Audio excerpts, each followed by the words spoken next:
तो ठीक है दोस्तों, आज हम लोग नेक्स्ट लेक्चर की तरफ चलते हैं। तो आज हम लोग पढ़ेंगे कि जो सिविल इंजीनियरिंग का पार्ट 3 है, पार्ट 3 का यूनिट 1 हम लोग आज पढ़ेंगे। तो आज हम लोग क्या पढ़ेंगे? Compaction of soil. तो लेक्चर स्टार्ट करने से पहले मेरा जो चैनल है सिविल इंजीनियरिंग एकेडमी, इसको सब्सक्राइब, लाइक और शेयर कीजिए, क्योंकि हम इस टाइप का वीडियो बहुत ज़्यादा डालते हैं और कॉन्टीन्यूसली ये वीडियो इस टाइप का वीडियो आता रहेगा। तो कोई भी कॉम्पिटिटिव सिविल इंजीनियरिंग का जो एग्ज़ाम है या जो भी कॉन्सेप्ट क्लियरिटी है वो बहुत ज़्यादा यहाँ पर अच्छा से हो जाएगा। तो चलिए स्टार्ट करते हैं आज का टॉपिक। तो आज हम लोग पढ़ेंगे कॉम्पैक्शन ऑफ सॉयल। तो बेसिकली कॉम्पैक्शन होता क्या है हम लोग को पहले जानना चाहिए। तो कॉम्पैक्शन का डेफिनेशन पहले पढ़ते हैं, उसके बाद हम लोग कॉम्पैक्शन को अच्छा से देखेंगे। तो कॉम्पैक्शन क्या होता है? It is the process in which rapid reducing of volume due to expansion of air due to sudden applications of load. तो क्या बोला? कोई ऐसा एक सॉयल का प्रोसेस है या ऐसा एक प्रोसेस है जिसमें क्या होता है, रैपिड वॉल्यूम जो होता है सॉयल का, वो वॉल्यूम रिड्यूस होता है। किसके चलते होता है? Due to expulsion of air. मतलब जो वॉल्यूम रिड्यूस होता है वो होता है, वो सॉयल से वॉल्यूम रिड्यूस होता है वो सॉयल से क्या होता है? एक्सपांसन ऑफ एयर, मतलब एयर निकल जाता है। किसके लिए निकलता है? Application of loaded.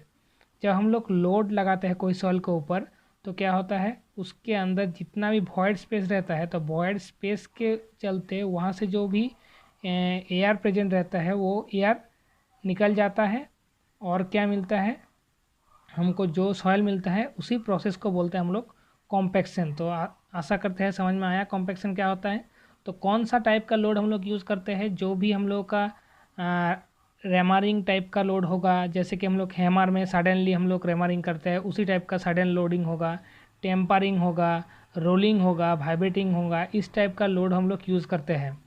तो हमका जो मेन फंडा क्या है कॉम्पैक्शन का? जब सॉयल के अंदर हम लोग लोड बढ़ाएंगे या लोड देंगे सडनली, तो क्या होगा, सॉयल में से जो भी वॉइड स्पेस है उसमें से जो एयर प्रेजेंट है वो रिड्यूस हो जाएगा, जिसके चलते सॉयल का जो वॉल्यूम है वो कम जाएगा या वॉल्यूम रिड्यूस हो जाएगा। तो इसी प्रोसेस को या इसी फिनोमिना को बोला जाता है कॉम्पैक्शन ऑफ सॉयल। ठीक है, तो इसके बाद देखते हैं। देखिए, ये कोई कंटेनर है जिसके अंदर हम लोग बाहर से सॉयल को ले आए हैं, और यही सेम कंटेनर है। तो कैसे हम लोग कॉम्पैक्शन को स्टडी करते हैं? तो कॉम्पैक्शन को हम लोग स्टडी करेंगे, कोई एक कंटेनर के अंदर क्या करेंगे हम लोग, क्या सॉयल सैंपल को जब बाहर से ले आए हैं उसको रख देंगे। तो ये मान लो इतना तक जो हाइट है इसका, इतना हाइट है H1। तो हम लोग क्या करेंगे, हम लोग अभी लोड नहीं लगाएंगे, सिर्फ लोड हम लोग क्या करेंगे, पूरा सॉयल को पूरी फिलअप करेंगे। करने के बाद उसका हाइट ले लेंगे। तो हाइट कितना हो जाएगा? ये इतना हो जाएगा H1। तो वॉल्यूम मान लेते हैं, इसका वॉल्यूम कितना है? वॉल्यूम हो गया V1। अभी क्या करेंगे, तो H1 क्या है? इनिशियल हाइट है बिफोर कॉम्पैक्टिंग या बिफोर लोडिंग। ठीक है, तो इसके बाद हम लोग क्या करेंगे, ये लोड को सडनली छोड़ देंगे। छोड़ने के बाद क्या होगा, ये जो इतना इसका लोड है इसके चलते क्या होगा, ये सॉयल को धीरे धीरे कॉम्पैक्ट करेगा, मतलब धीरे धीरे उसको प्रेशराइज करेगा। तो प्रेशराइज करने से क्या होगा, जो भी इसके अंदर जो एम्प्टी स्पेस है या वॉइड स्पेस है वो धीरे धीरे हटता हो जाएगा, और वो वॉइड स्पेस के अंदर जितना एयर था वो बाहर रिड्यूस होता जाएगा। तो एयर क्या होगा, बाहर रिड्यूस होगा। किसके लिए होगा? जब सॉयल के ऊपर हम लोग लोड बढ़ाएंगे तो उसके चलते उसमें से जो वॉइड स्पेस है वहाँ से एयर निकलना स्टार्ट होगा।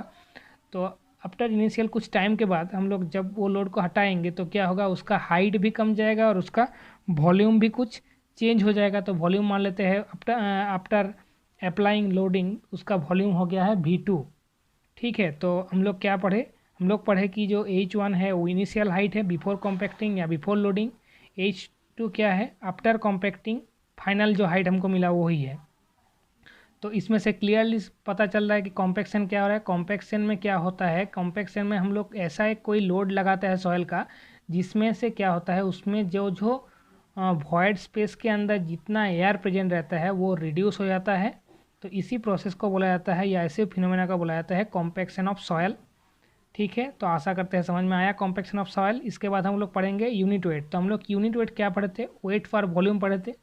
तो कॉम्पैक्शन के ऊपर हम लोग का यूनिट वेट कैसे हम लोग का डिपेंडेबल है हम लोग देखते हैं। चलिए, तो सेम टाइप का ही कंटेनर लिए है। कंटेनर के अंदर हम लोग पहले क्या किए, पहले सॉइल को हम लोग भर लिए, उसके बाद हम लोग लोड को यहाँ पर लगा दिए। अभी उसको लोड नहीं देंगे, तो लोड देने के बाद क्या हुआ, ऐसा ही कोई कंडीशन होगा तो हम लोग क्या करेंगे, लोड देने के पहले में उसमें एक वॉल्यूम आएगा, उसमें एक वेट हम लोग पहले ही देख लेंगे कि उसका वेट कितना है, वॉल्यूम कितना है। तो ये हम लोग मान लिए V1 और W1 है, ठीक है। After completion the load conditions, मतलब लोड देने के लिए, लोड देने के बाद या लोड अप्लाई करने के बाद सॉइल का क्या होगा, वॉल्यूम रिड्यूस होगा। सॉइल का वॉल्यूम जो होगा वो नीचे मतलब थोड़ा प्रेशराइज्ड होगा। उसके लिए क्या होगा, जो भी उसके अंदर जो वॉइड स्पेस था वहाँ से क्या होगा, एयर बाहर हो जाएगा। तो एयर बाहर जब हो जाएगा तो इसी फिनोमेना को हम लोग बोलते हैं कॉम्पैक्शन। तो कॉम्पैक्शन के चलते क्या होता है, हम लोगों का वेट के ऊपर उतना ज़्यादा डिपेंडेबल नहीं होता है, मगर वॉल्यूम चेंजेस होगा दोनों कंडीशन में के अंदर। यहाँ पर जो वॉल्यूम था V1, यहाँ पर सेम वॉल्यूम होगा क्या, नहीं होगा। तो यहाँ पर वॉल्यूम चेंज होगा, तो वॉल्यूम में चेंज होकर मेरा V2 हो गया। अभी हम लोग वेट क्यों नहीं चेंज होगा, देखिए सॉइल के अंदर हम जो पढ़े थे प्रीवियस क्लास में, तो हम लोग बोले थे 3 फेज डायग्राम या 2 फेज डायग्राम के कंडीशन में। तो सॉइल में 3 को कंडीशन हो सकता है। एक हो सकता है सॉइल के अंदर सॉलिड हो, एक हो सकता है सॉइल के अंदर कोई वाटर प्रेजेंट हो, या हो सकता है उसके अंदर एयर प्रेजेंट हो। तो हम लोग जब लोड देकर इनिशियली उसका एयर को बाहर निकल रहा है, तो उसमें से क्या होगा, उसमें एयर का उतना तो वेट नहीं होता है। तो जब इसको वेट करेंगे तो यहाँ पर भी 3 चीज़ रहेगा, एक सॉलिड रहेगा, एक वाटर रहेगा और हम लोग का एयर रहेगा। तो एयर का उतना वेट होता है क्या, तो एयर का उतना वेट नहीं होता है। तो यहाँ पर जो वाटर और सॉलिड है इसका ही वेट रिप्रेजेंट करेगा। सेम चीज़ यहाँ पर भी होगा। तो हम लोग इनिशियली जब लोड देंगे तो वहाँ से सिर्फ हम लोग का वॉइड के अंदर जो एयर था वही बाहर आएगा। तो अभी तक तो वाटर और सॉलिड प्रेजेंट है, तो उसीलिए दोनों का जो वेट होगा वेट सिमिलर रहेगा।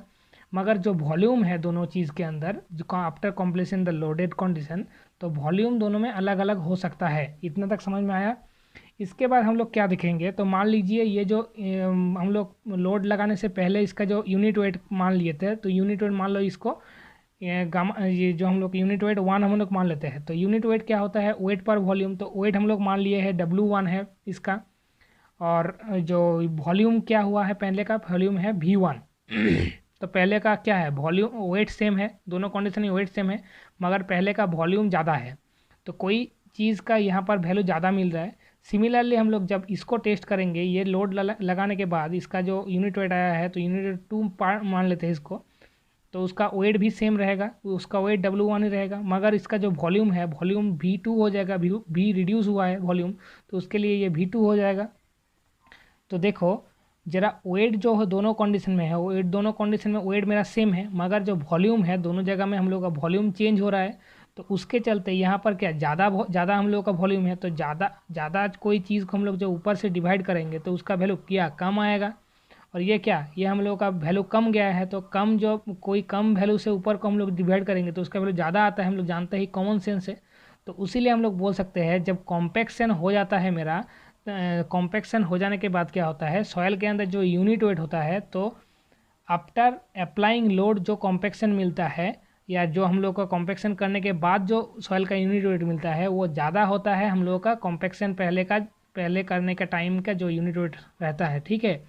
तो जब लोड देंगे, लोड देने के बाद जो वॉल्यूम चेंजेस होगा उसके चलते कॉम्पैक्शन जनरेट होगा। तो कॉम्पैक्शन जब होता है तब उसके अंदर यूनिट वेट भी बढ़ता है, और हम लोग का जो कॉम्पैक्शन कंडीशन में नहीं रहता है उसका यूनिट वेट कैसे कमता है हम लोग देख लिए।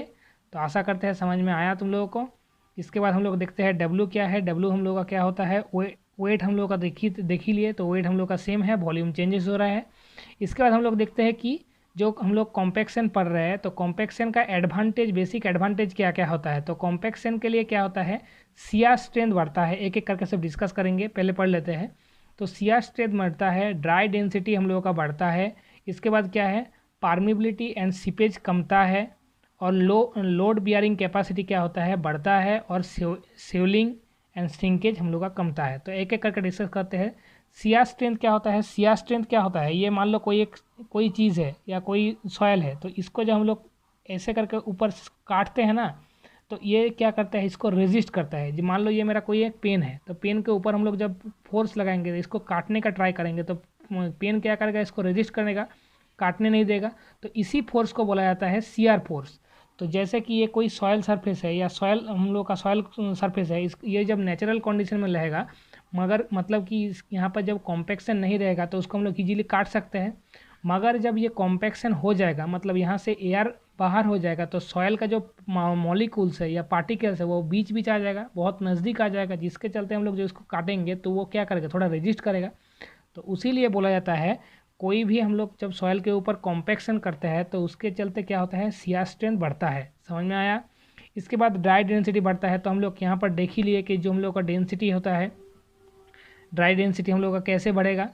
ठीक है, तो डेंसिटी हम लोग का बढ़ता है। इसके बाद हम लोग देखेंगे कि पार्मिबिलिटी एंड सीपेज। तो हम लोग प्रीवियस क्लास में डिस्कस किए थे पार्मिबिलिटी क्या होता है। सॉइल का ऐसा एक प्रॉपर्टी होता है कि जो भी वॉइड स्पेस रहता है सॉइल के अंदर से, उसमें से जब पानी फ्लो करता है तो पार्मिबिलिटी हम लोग का कम जाएगा। क्यों कम जाएगा, जब हम लोग लोड देंगे सॉइल के ऊपर तो उसके अंदर जो भी वॉइड स्पेस था वो तो कम गया, तो उसके लिए पानी उतना फ्लो नहीं कर पाएगा और सीपेज भी नहीं हो पाएगा। सीपेज क्या होता है, जो भी वॉइड स्पेस रहता है उसके अंदर वो पानी क्या करता है, पानी वो भी मतलब फ्लो करना स्टार्ट कर लेता है या स्टोर करके रखता है। तो वो वॉइड स्पेस जब कम जाता है दोनों कंडीशन में, तो क्या होता है, कॉम्पैक्शन के चलते तो पार्मिबिलिटी और सीपेज भी हमको कम मिलता है, क्योंकि जो हम लोग का बॉन्डिंग है, बॉन्डिंग सॉइल का बहुत ज़्यादा बढ़ जाता है।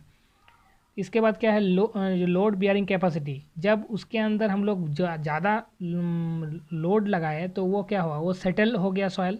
तो सेटल हो जाने के चलते क्या होता है, उसके अंदर हम लोग सेम चीज़ होगा कि जो पार्टिकल्स है, पार्टिकल्स थोड़ा बीच बीच आ गया।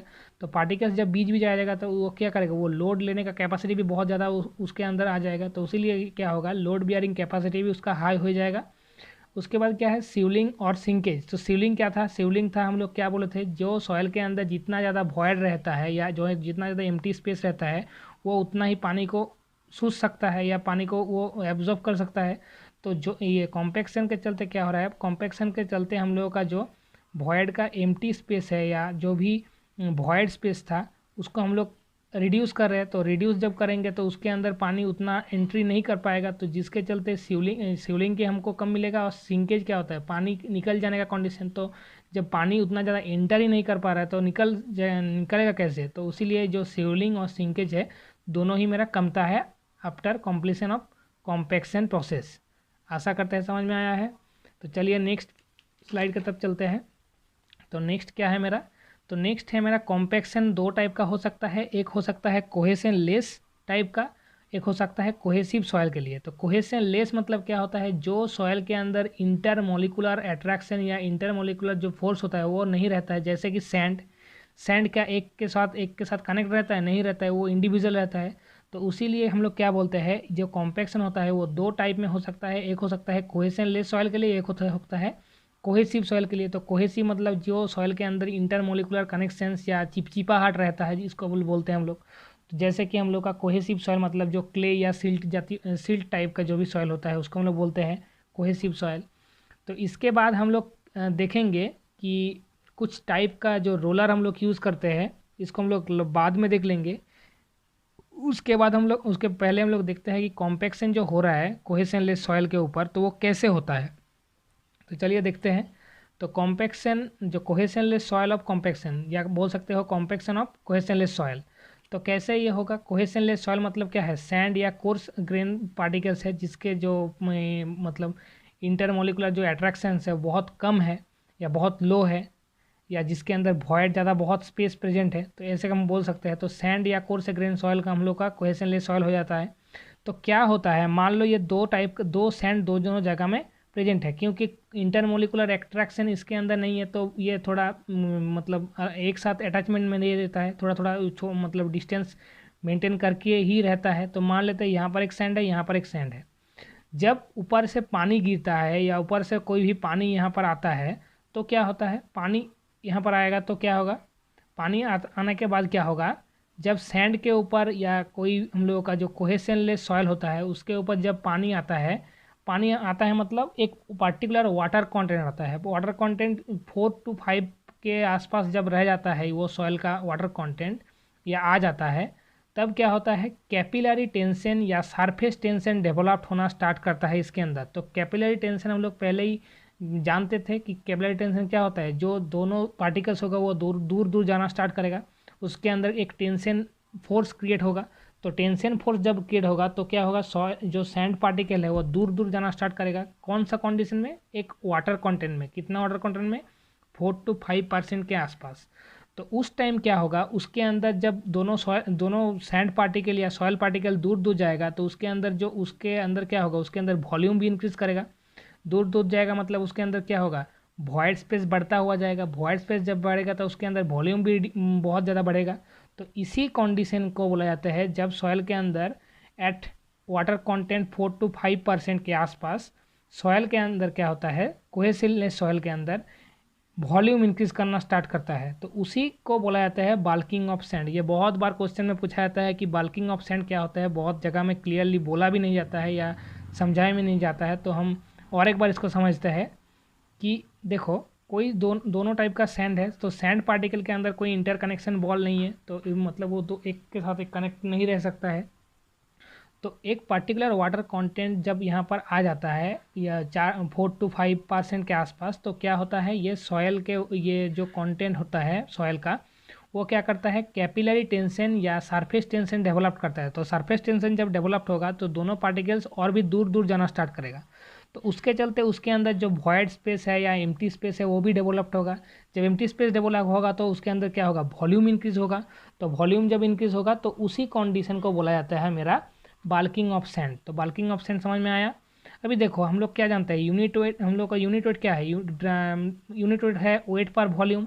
तो जब ये कोहेशनलेस सॉइल है, मतलब इसके ड्राई कंडीशन में है, तो कोई चिपचिपाहट नहीं है इसके अंदर, तो ये ड्राई है। तो गामा डी या dry unit weight equals to क्या होता है, सेम होता है वेट पर वॉल्यूम। तो जब वॉल्यूम बढ़ता है तो क्या होता है, ड्राई यूनिट वेट हम लोग का कमता है। तो इसी कंडीशन के अंदर बाल्किंग ऑफ सैंड के अंदर हम लोग का क्या होता है, वॉल्यूम बढ़ता है, उसके साथ जो हम लोग का ड्राई डेंसिटी होता है वो कमता है। समझ में आया, ठीक है। तो इसके बाद हम लोग देखते हैं, इसको हम लोग ग्राफिकली रिप्रेजेंट करके इसको देखते हैं कि ग्राफ में इसको कैसे प्लॉट किया जाता है। तो दो टाइप का हम लोग साइड ले लेंगे। तो एक जो साइड होगा, इस साइड में हम लोग वाटर कंटेंट को पकड़ेंगे, इस साइड में हम लोग ड्राई यूनिट वेट को पकड़ेंगे।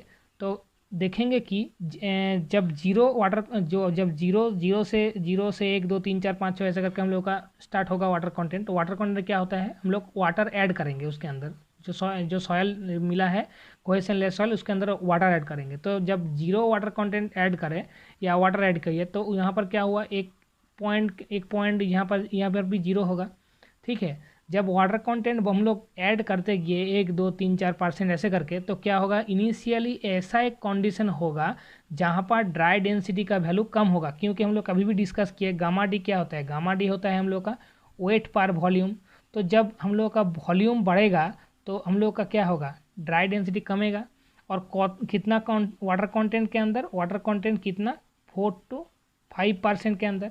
तो देखो, ये जो एक हम लोग दिखाए हैं, ये मतलब समझने के लिए दिखाए हैं। तो एट वाटर कंटेंट जब 4 to 5 हो जाएगा तो ऐसा एक कंडीशन के अंदर क्या होगा सॉइल का, ऐसा एक कंडीशन के अंदर क्या होगा, उसका जो ड्राई डेंसिटी है, ड्राई यूनिट वेट है, तो ड्राई यूनिट वेट क्या होगा, ड्राई यूनिट वेट उसका सबसे कम मिलेगा। क्योंकि जब इसके अंदर हम लोग ड्राई यूनिट हम लोग कम रहा है तो उसके ऊपर क्या हो रहा है, वॉल्यूम बढ़ रहा है। तो इस कंडीशन के अंदर हम लोग का क्या होगा, सॉइल का वॉल्यूम जो है वो बढ़ेगा। तो ऐसे करके हम लोगों का क्या मिलता है, ऐसा एक वाटर कंटेंट मिलता है जब 4 to 5% के आसपास, जब उसका वॉल्यूम इंक्रीज होता है और ड्राई डेंसिटी हम लोग का कम आ जाता है। तो उसी कंडीशन को हम लोग बोलते हैं बाल्किंग ऑफ सैंड, ठीक है। फिर हम लोग क्या करते हैं, फिर से जब वाटर कंटेंट को हम बढ़ाते हैं 5% से ज़्यादा करते हैं 1 2 3 4 करके, तो उसमें क्या होता है, फिर से वो ड्राई डेंसिटी को बढ़ाता है और एक अल्टीमेट पॉइंट तक बढ़ाता है। फिर से वो वाटर कंटेंट को जब और भी बढ़ाएंगे तो और भी वो कमाता हुआ जाएगा, ऐसे ही करके वो चलता रहता है, ठीक है। तो जो हम लोगों का ये जो पॉइंट है, ये जो पीक पॉइंट है, जब वाटर कंटेंट पहले क्या था, वाटर कंटेंट जब जीरो था तब हमको ड्राई डेंसिटी भी हम लोग को मतलब मैक्सिमम मिल रहा था। एक पार्टिकुलर पॉइंट में वो मैक्सिमम मिल रहा था जब वाटर कंटेंट जीरो है। मतलब कि जब सॉइल के अंदर कोई पानी प्रेजेंट नहीं है या कोहेशनलेस सॉइल के अंदर जब पानी प्रेजेंट नहीं है तो उस कंडीशन में ड्राई डेंसिटी सबसे हाई रहता है। और क्या होता है, जब वाटर कंटेंट 4 to 5% के आसपास आता है तो उसके अंदर क्या होता है, ड्राई डेंसिटी सबसे कम हो जाता है, जिसको हम लोग बोलते हैं बाल्किंग ऑफ सैंड। क्यों, उस टाइम उसका वॉल्यूम इंक्रीज होना स्टार्ट करता है।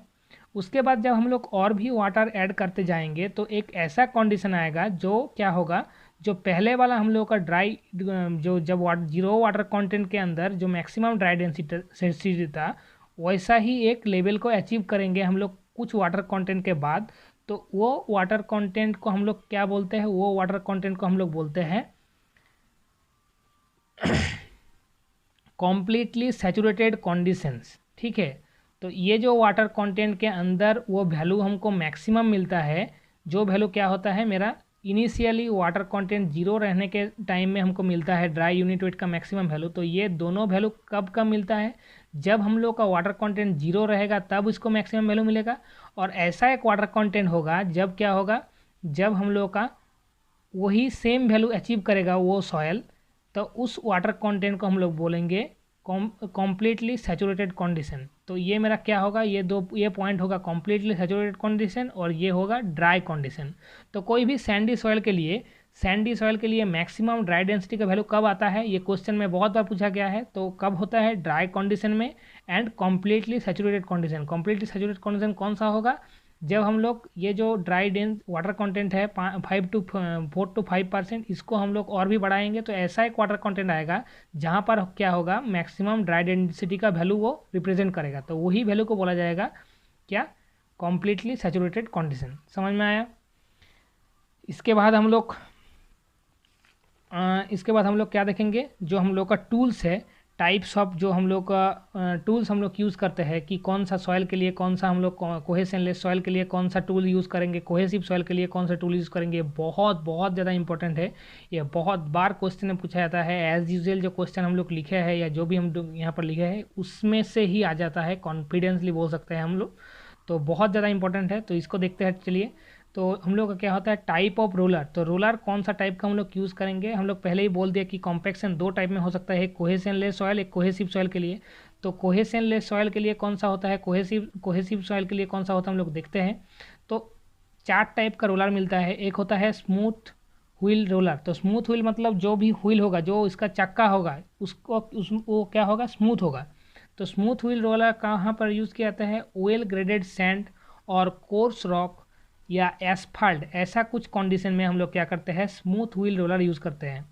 तो यहाँ पर क्या होता है, यहाँ पर स्मूथ व्हील रोलर यूज़ करेंगे क्यों, सैंड जो हम लोग का वेल ग्रेडेड सैंड होगा। सैंड मतलब क्या है, या कोर्स ग्रेन सॉइल मतलब क्या है, जो हम लोग का कोहेशनलेस पार्टिकल्स होगा या कोहेशनलेस सॉइल होगा, उस कंडीशन में क्या करेंगे हम लोग, स्मूथ व्हील रोलर यूज़ करेंगे।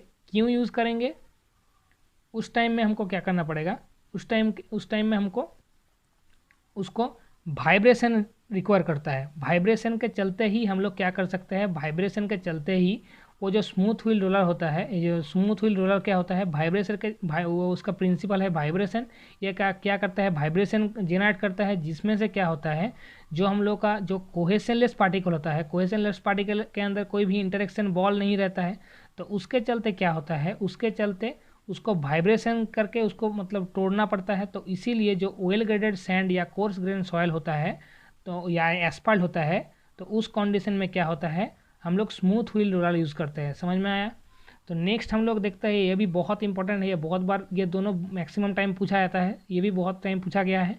तो सीप फुट रोलर कहाँ पर यूज़ किया जाता है, सीप फुट रोलर कहाँ पर यूज़ करेंगे हम लोग, जो भी हम लोग का कोहेसिव सॉइल होगा। कोहेसिव सॉइल में हम लोग क्यों सीप फुट रोलर यूज़ करते हैं, कोहेसिव रोलर में क्या होता है, कोहेसिव पार्टिकल के अंदर क्या होता है, इंटरेक्शन बॉल रहता है जो एक के साथ एक कनेक्टेड रहता है। जैसे कि हम लोग का क्ले होता है या सिल्ट होता है, हम लोग जानते हैं। तो इसके अंदर क्या होता है, जो भी क्ले पार्टिकल्स होता है उसके अंदर क्या होता है, आयन रहता है, पॉजिटिव या नेगेटिव हम लोग ये बोल सकते हैं। तो पॉजिटिव और नेगेटिव ऐसे करके उसके अंदर आयन प्रेजेंट रहता है, जिसमें से क्या होता है, वो एक के साथ एक कनेक्टेड रहता है। तो इसको हम लोग वाइब्रेशन करके अलग नहीं कर पाएंगे। तो उसीलिए हम लोग को क्या करना पड़ेगा, यहाँ पर हमको ऐसा प्रेशर बढ़ाना पड़ेगा जिसके चलते वो जो हम लोग का जो चीज़ है या जो भी सॉयल है वो टूट जाए या प्लेन हो जाए। तो उसके चलते हम लोग क्या करते हैं, सीप फुट रोलर यूज़ करते हैं। सीप फुट रोलर कहाँ पर यूज़ किया जाता है, कोई भी क्लेई सॉयल कोई जो हम लोग का कोहेसिव सॉइल होता है या क्लेई सॉइल होता है या सिल्ट होता है, उस कंडीशन में हम लोग यूज़ करेंगे।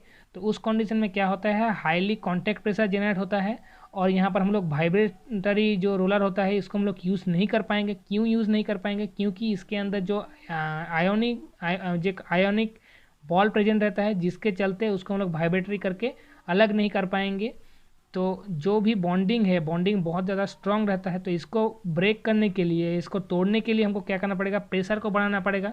और हम लोग क्या जानते हैं, प्रेशर इक्वल्स टू फोर्स पर एरिया होता है। तो जब प्रेशर बढ़ाएंगे तो हमको एरिया को कमाना पड़ेगा। तो ये हम लोग का बेसिक फंडा है, तभी हम लोग प्रेशर बढ़ा सकते हैं।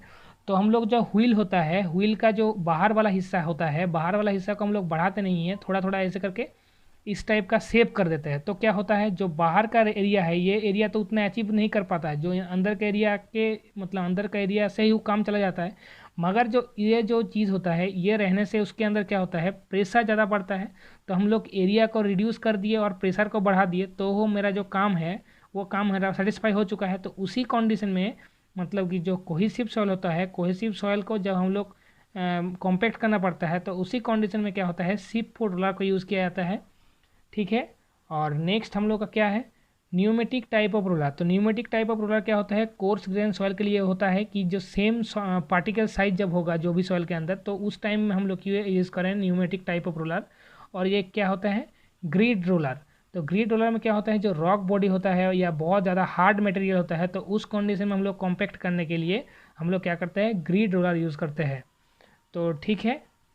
नेक्स्ट और एक चीज़ हम लोग आज देख लेंगे, वो देखेंगे कि जो हम लोग का प्रोक्टर टेस्ट होता है, कल बाकी पूरा टेस्ट देखेंगे, आज थोड़ा ब्रीफ, थोड़ा मतलब बेसिक आइडिया लेते हैं। तो जो हम लोग का कॉम्पैक्शन है, कॉम्पैक्शन हम लोग क्या जो पढ़ रहे हैं, वो हम लोग का एक साइंटिस्ट था, वो हम लोग को डिसाइड किया था कि ये जो कॉम्पैक्शन है, कॉम्पैक्शन बेसिकली वाटर कंटेंट और ड्राई डेंसिटी के ऊपर, ड्राई यूनिट वेट के ऊपर ही आधारित होता है। तो जो वाटर कंटेंट और ड्राई यूनिट वेट के ऊपर जो आधारित कंडीशन है सॉइल का, तो इसके ऊपर कुछ कुछ सॉइल क्या क्या डिपेंडेबल करता है। तो सॉइल क्या होता है, सॉइल वाटर कंटेंट और ड्राई यूनिट वेट का ऊपर कैसे डिपेंड है, ये जो हम लोग को दिया है, ये दिया है प्रोक्टर ने। तो प्रोक्टर ने क्या बोला, प्रोक्टर ने दो टर्म को यूज़ किया, एक को बोला ऑप्टिमम मॉइस्चर कंटेंट, एक को बोला मैक्सिमम ड्राई डेंसिटी। तो ऑप्टिमम मॉइस्चर कंटेंट हम लोग देखते हैं, तो इस साइड में वाटर कंटेंट को मान लिए, इस साइड में हम लोग ड्राई यूनिट वेट को मान लिए। तो हम लोग देखते हैं कि जब जीरो वाटर कंटेंट था, मतलब जब पानी नहीं दिए थे सॉइल के अंदर, तो क्या होता है, तब हम लोग का वाटर कंटेंट हम लोग का जीरो है। तो जो वाटर कंटेंट जब जीरो है, तो हम लोग का ड्राई डेंसिटी भी जीरो है। तो हम लोग देखेंगे जब वाटर कंटेंट को बढ़ाते हुए जाएंगे, तो ऐसा एक कंडीशन आएगा या ऐसा एक पॉइंट आएगा जहाँ पर क्या होगा, जहाँ पर हमको जो ड्राई यूनिट वेट है वो मैक्सिमम मिलेगा। जैसे कि ये वाला पॉइंट हम लोग क्या किए, जीरो से स्टार्ट किए, 1 2 3 4 ऐसे करके वाटर कंटेंट बढ़ाते किए। तो ऐसा एक कंडीशन होगा जब क्या होगा, ड्राई यूनिट वेट हमारा मैक्सिमम होगा। तो ड्राई यूनिट वेट जब मैक्सिमम होगा, उसी पॉइंट को हम लोग बोलते हैं ऑप्टिमम मॉइस्चर कंटेंट। तो उसी वाटर कंटेंट में, जो वाटर कंटेंट के अंदर मैक्सिमम ड्राई यूनिट वेट मिलता है, उसी को बोला जाता है हमारा क्या, ऑप्टिमम मॉइस्चर कंटेंट। ठीक है। इसके बाद मैक्सिमम ड्राई डेंसिटी क्या होता है, तो मैक्सिमम ड्राई डेंसिटी क्या होता है, यहाँ पर हम लोग गामा डी पकड़ेंगे। तो गामा डी हम लोग पकड़ लिए, यहाँ पर वाटर कंटेंट पकड़ लिए। तो हम लोग सिमिलरली देखेंगे, पहले इसको देखो। तो एक को ऐसा कंडीशन आएगा जहाँ पर क्या होगा, जहाँ पर एक वाटर कंटेंट देने से हमको क्या होगा, हमको जो ड्राई डेंसिटी है, ड्राई डेंसिटी हमको मिल रहा है यहाँ पर मैक्सिमम।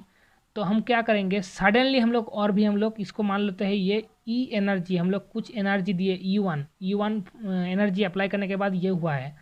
तो हम लोग क्या करेंगे, उसी सॉइल के ऊपर फिर से हम लोग क्या एनर्जी को थोड़ा बढ़ाएंगे। मान लो पहले हम लोग एक कंटिन्यूसली फोर्स दे रहे थे, सडनली एक फोर्स दे रहे थे, तो उस टाइम कुछ क्या करेंगे, उस सॉइल के अंदर ही हम लोग और भी थोड़ा फोर्स को बढ़ा देंगे, सडनली बढ़ा देंगे। तो क्या होगा, एक जो हमको लो वाटर कंटेंट में, मतलब जितना पहले वाटर कंटेंट देने के बाद हमको मैक्सिमम वाटर ड्राई डेंसिटी मिल रहा था, अभी उतना नहीं देंगे, उससे कम वाटर कंटेंट देने के बाद भी हमको जो ड्राई डेंसिटी है, ये ड्राई जो हम लोग का गामा डी का वैल्यू है, गामा डी का वैल्यू मैक्सिमम मिलेगा। तो इसी कंडीशन को बोला जाएगा हमला क्या, मैक्सिमम ड्राई डेंसिटी। तो क्या होता है, जो लो वाटर कंटेंट देने के बाद भी हमको ऑप्टिमम मॉइस्चर कंटेंट का जो वैल्यू होता है उसको अचीव कर लेता है या उसको क्रॉस कर लेता है, तो उसको ही बोला जाता है मेरा क्या, उसको ही बोला ये मेरा ऑप्टिमम मॉइस्चर कंटेंट है, ये मेरा मैक्सिमम ड्राई डेंसिटी है। तो जो लो वाटर कंटेंट देने के बाद भी मैक्सिमम वाटर कंटेंट को, मैक्सिमम ड्राई डेंसिटी को अचीव कर लेता है, तो उसी को बोला जाता है मैक्सिमम ड्राई डेंसिटी, उसी वाटर कंटेंट को। तो ये कौन कौन चीज़ के ऊपर आधारित है या कौन कौन चीज़ के ऊपर डिपेंडेबल है, देखते हैं। तो मैक्सिमम ड्राई डेंसिटी हम लोग का क्या, कॉम्पैक्शन टाइप, किस टाइप का कॉम्पैक्शन हम लोग दे रहे हैं उसके ऊपर डिपेंडेंट है, टाइप ऑफ सॉइल के ऊपर डिपेंडेंट है, फिर मॉइस्चर कंटेंट के ऊपर डिपेंड है, कितना पानी उसके अंदर है, प्रेजेंट है या नहीं है, उसके ऊपर डिपेंडेंट है। उसके बाद मेथड ऑफ कॉम्पैक्शन, कौन सा मेथड के ऊपर हम लोग कॉम्पैक्शन कर रहा है उसके ऊपर डिपेंडेंट है। तो ठीक है, आज का वीडियो इतना तक ही था। तो वीडियो कैसा लगा कमेंट करके मतलब बोल सकते हो, और अच्छा लगे तो लाइक शेयर और सब्सक्राइब कीजिए। नहीं अच्छा लगा तो पूरा वीडियो को देखिए, उसके बाद कमेंट कीजिए। और चलिए मिलते हैं कल नेक्स्ट वीडियो में। तो कल हम लोग देखेंगे कि कॉम्पैक्शन का जो टेस्ट होता है उसको देखेंगे, पहले एक बार रिवीजन कर लेंगे इसको।